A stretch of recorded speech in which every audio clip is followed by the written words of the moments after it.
87,9% de los encuestados consideran que tienen una gran preocupación porque los recortes puedan llevar a la desaparición completa del modelo del mutualismo administrativo, que es su sistema de protección social.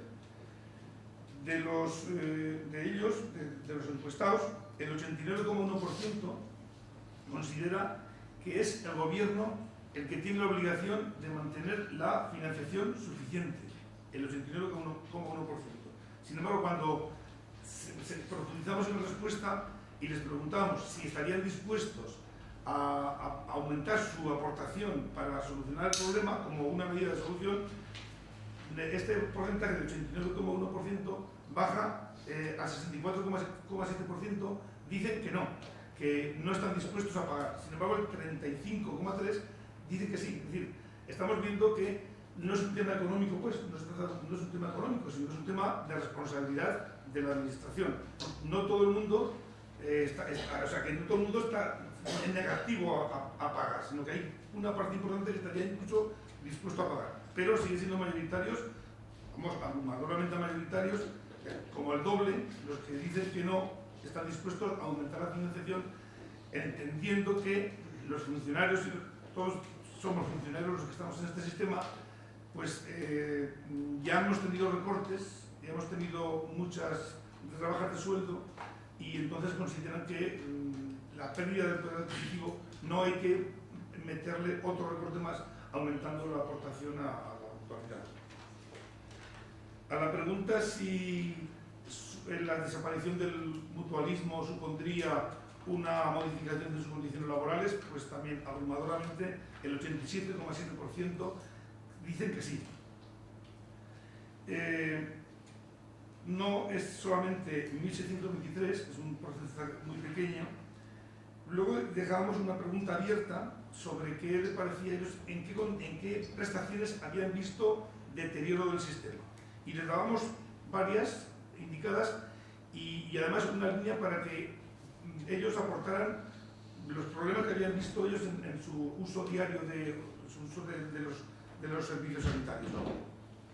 Entonces, de las respuestas que les dábamos indicadas nosotros, el 67,9% consideraba que estos recortes era abundar, o sea, profundizar más en los recortes todavía. El 48,8%, aquí se baja un poquito el porcentaje, indicaban que esto entraba dentro de la campaña de desprestigio de las administraciones públicas. Por tanto, no hay mayoría para considerar que esto es una campaña de desprestigio. Y el 67,7% sí que consideraban los que han respondido que era una falta de compromiso del gobierno con sus empleados, que ha sido malo los recortes en ayudas ortopédicas, oftalmológicas, dentarias, periodoncia, subsidio por jubilación. Una respuesta muy abundante era que indicaban la reducción de los cuadros médicos. O sea, todo el mundo reconocía que se habían reducido los cuadros médicos y además que las compañías habían introducido una diferencia entre los cuadros médicos de la parte privada, puramente privada, y la parte de mutualismo. Con lo cual, además, casi había coincidencia que la mayoría consideraban que las compañías habían dejado más amplio el cuadro de la parte privada que la parte mutualista, con lo cual incluso médicos que habían podido acceder en otros momentos ahora ya no podían acceder porque habían desaparecido de la parte mutualista. Ellos decían que cada vez ven que hay menos centros hospitalarios donde acudir. Se habla, por ejemplo, de clínicas, la misma aseguradora oferta en la misma clínica, en un sitio está ofertada y en otro no. Ponían, por ejemplo, la clínica Chaniz de Fuengirola, que no está concertada, sin embargo hay otra clínica a pocos kilómetros, clínica Chaniz, que sí que está concertada. Entonces, tampoco entendían muy bien cómo una misma clínica se podía ofertar en un sitio sí y en otro no. Con respecto a las aseguradoras, pues incluso hacían un poco de defensa de las aseguradoras al decir que veían que eran conciertos de muy corto recorrido. Entonces, también eso creían que era un aspecto negativo de cara a la prestación del servicio. Desde el 2007 hemos visto cómo los titulares están bajando y sobre todo En los años antes de la crisis aumentaban las aportaciones en torno a 30.000 al año, cada año había 30.000 nuevos mutualistas en Muface, esto todo es Muface.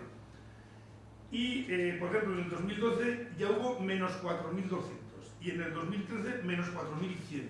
O sea, por efecto de la reducción de la congelación de la oferta de empleo público, se han reducido, con lo cual esto se redunda en menos aportaciones de las cuotas mutualistas y más envejecimiento del colectivo, porque no entra gente joven y se mantienen los que están ahí, ¿no?